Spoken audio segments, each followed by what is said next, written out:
নমস্কার, স্বামী সোমেশ্বরানন্দ বলছি। ধ্যান প্রসঙ্গে কিছু প্রশ্নোত্তর আলোচনা। 22 নম্বর প্রশ্ন। ধ্যান করতে ভালোই লাগে, মনও শান্ত হয়ে আসে, কিন্তু কখনো কখনো মনে শুকনো ভাব, ড্রাইনেস দেখা দেয়। ধ্যান করতে ইচ্ছে হয় না, তখন কি করব? মনে শুকনো ভাব কেন দেখা যায়? একটা ছবি কল্পনা করুন। একটা বৃত্তের মাঝখানে কেন্দ্র, যেখানে আপনি যেতে চাইছেন, আর পরিধিতে রয়েছে নানান বিষয় ও সম্পর্ক যা রয়েছে আপনার দৈনন্দিন জীবনে। আপনি ওই পরিধি নানান বিন্দুতে লাফিয়ে লাফিয়ে বেড়াচ্ছেন, নানান কাজ করছেন, বিভিন্ন পরিস্থিতিতে আছেন। এই হলো আপনার দৈনন্দিন জীবন। যেমন একটা পয়েন্ট টিভি দেখছেন, আরেকটা পয়েন্টে খাচ্ছেন ভালো ভালো, আরেকটা পয়েন্টে কোথাও বেড়াতে যাচ্ছেন, পিকনিক, এরকম নানান আনন্দের বিষয়ে আপনি ঘুরে ঘুরে যাচ্ছেন বৃত্তের পরিধিতে। আর বৃত্তের মধ্যে একটা কেন্দ্র আছে, যেটা আপনার আমি ভাব। ওই আমি ভাবটাই বিভিন্ন পয়েন্টে বিভিন্ন রূপ নিচ্ছে।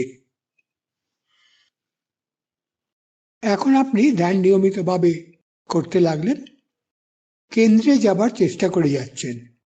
ধ্যানটা হচ্ছে মন শান্ত করা, অর্থাৎ এই পয়েন্টগুলো ধীরে ধীরে ফেড হয়ে যায়, বিবর্ণ হয়ে যায়, আস্তে আস্তে মুছে যেতে আরম্ভ করে, কারণ আপনি চিন্তাকে উঠতে দিচ্ছেন না। কিন্তু আমি ভাব তো থাকবেই। যেহেতু পরিধিতে ওই আমি ভাব পাচ্ছে না, সেহেতু আপনার সত্তা চলে যাচ্ছে একেবারে কেন্দ্রে, যেটা সোর্স বা উৎস।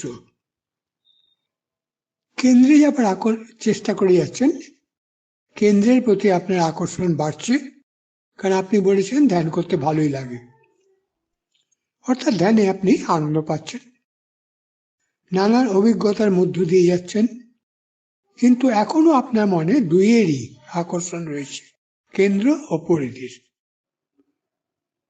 কিন্তু আপনি চেষ্টা করে যাচ্ছেন। এই পরিস্থিতিতে কখনো কখনো এমন সময় আসে যখন আপনি দুইয়ের টানাপোড়েনে ব্যতিব্যস্ত হয়ে ওঠেন। দুই মানে এখানে কেন্দ্র আর পরিধির। আমি ভাব তো আছে, কিন্তু সেই ভাবটা বারবার ওই পরিধির বিভিন্ন আনন্দ বিষয়ে চলে যেতে চাইছে। পরিধির বিন্দুগুলিতে, অর্থাৎ সংসার, অফিস, সমাজ, দৈনন্দিনের নানান কাজ ও সম্পর্ক, এই বিন্দুগুলোতে আগের মতো আনন্দ পাচ্ছেন না। আবার কেন্দ্রে পৌঁছতে পারেননি বলে কেন্দ্রের আনন্দ আপনার হাতের বাইরে। ধ্যান করছেন, মনকে থামাতে চাইছেন, শান্ত করতে, অর্থাৎ বিন্দুগুলো পরিধির, অফিস, সমাজ, সংসার, নানান কাজ, এগুলো থেকে সরে আসতে চাইছেন। এগুলো আপনি চাইছেন না, কিন্তু কেন্দ্রে যে বিন্দুটি আছে সেখানেও পৌঁছতে পারছেন না। এদিক ওদিক দুদিকের আনন্দ থেকে আপনি বঞ্চিত। এই জন্যই মনে শুকনো ভাব দেখা যাচ্ছে আপনার। এই সময় কি করবেন? পাত্তা দেবেন না এমন অবস্থাকে, একেবারেই গুরুত্ব দেবেন না। মনে রাখবেন, এরকম নানান অবস্থার মধ্য দিয়ে আপনাকে যেতে হবে মনের গভীরে যেতে হলে। অগ্রগতির অন্যতম লক্ষণ এটি। মরুভূমির মধ্য দিয়ে চলেছেন নতুন রাজ্যে যাবার জন্য। অর্থাৎ এই যে শুকনো ভাব, এটা কিন্তু একটা আধ্যাত্মিকতার লক্ষণ। মানে আপনি এগুচ্ছেন, কেন্দ্র এবং পরিধির বিন্দুর মাঝখানে আপনি থেকে গেছেন। কেন্দ্রে যেতে পারছেন না পুরোপুরি, পরিধিতে থাকতে ভালো লাগছে না যতক্ষণ ধ্যানে আছে। কি করবেন? দরকার হলে এ সময় কিছুদিন ধ্যান বন্ধ রাখবেন, ভজন কীর্তন শুনবেন, এর সাথে নাচবেন, হাততালি দিয়ে প্রার্থনা করবেন।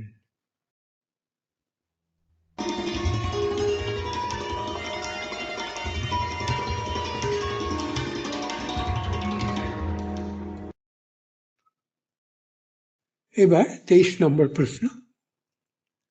প্রশ্নটা হচ্ছে, আগ্রহ নিয়ে ধ্যান করে যাচ্ছি, ভালো লাগছে খুব, কিন্তু মাঝে মাঝে হঠাৎ যেন অগ্রগতি বন্ধ হয়ে যায়, কোথাও যেন আটকে গেছি, বাধাকে অতিক্রম করতে পারছি না, এ কেন হয়? আপনি এগুচ্ছেন কিন্তু মাঝে মাঝে হঠাৎ যেন এই অগ্রগতি বন্ধ হয়ে যাচ্ছে, বাধাটাকে অতিক্রম করতে পারছেন না, কেনই আপনার প্রশ্ন? আসুন আলোচনা করা যাক। ধ্যানের অভ্যাস করার সময় আপনার ধী, ইনটিউশন ও সূক্ষ্ম হতে থাকে। এমনিতে আপনার বুদ্ধি কাজ করছে, এই যখন শুনছেন এটা, ধ্যানের মধ্যে ধী আসে। ধী মানে সেখানে মন শান্ত হয়ে গেছে, বুদ্ধির সঙ্গে কিন্তু চিন্তা ও ভাব থাকে, যার কি আপনি কাজ করাচ্ছেন বুদ্ধি দিয়ে। কিন্তু যখন চিন্তা ও ভাব একেবারে থাকছে না, কমে যাচ্ছে খুব, তখন বুদ্ধি নয়, তখন সেটাকে বলে ধী, সূক্ষ্ম অংশ।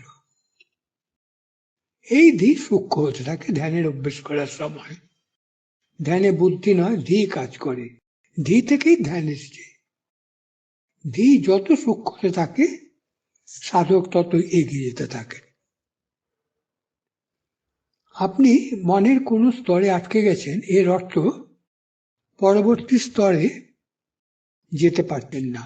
যেতে হলে ধী যতটা সূক্ষ্ম হওয়া দরকার, ততটা সূক্ষ্ম তখনও হয়নি।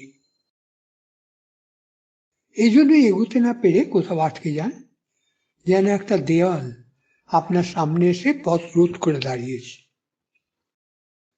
সচেতন ভাবে এই যে অ্যাওয়ারনেস, এর সাহায্যে ধীর সূক্ষ্ম হয়। মনে রাগ, অ্যাটাচমেন্ট ও দেশ অ্যাভারশন না রেখে কোনো কিছু দেখাই সচেতন অবস্থা, অর্থাৎ জাজমেন্টাল না হয়ে কোনো বিষয়কে দেখার অর্থই সচেতন ভাব। আপনি অ্যাওয়্যার, কিন্তু ভালো মন্দ কিছু ঘটাচ্ছেন না ভাব। এ সময় ধ্যান চালিয়ে যেতে হয়, তবেই কিছুকাল পরে আরো সূক্ষ্ম হয়ে আসবে এবং আপনিও ওই দেওয়াল ভেদ করে এগিয়ে যেতে পারবেন। মনে উৎসাহ রেখে সাধনা চালিয়ে যান। অর্থাৎ এই ধরনের বাধা এলেও আপনি চিন্তা না করে এগিয়ে যান। আজ তাহলে এখানেই শেষ করি। আপনারা সবাই খুব ভালো থাকুন। নমস্কার।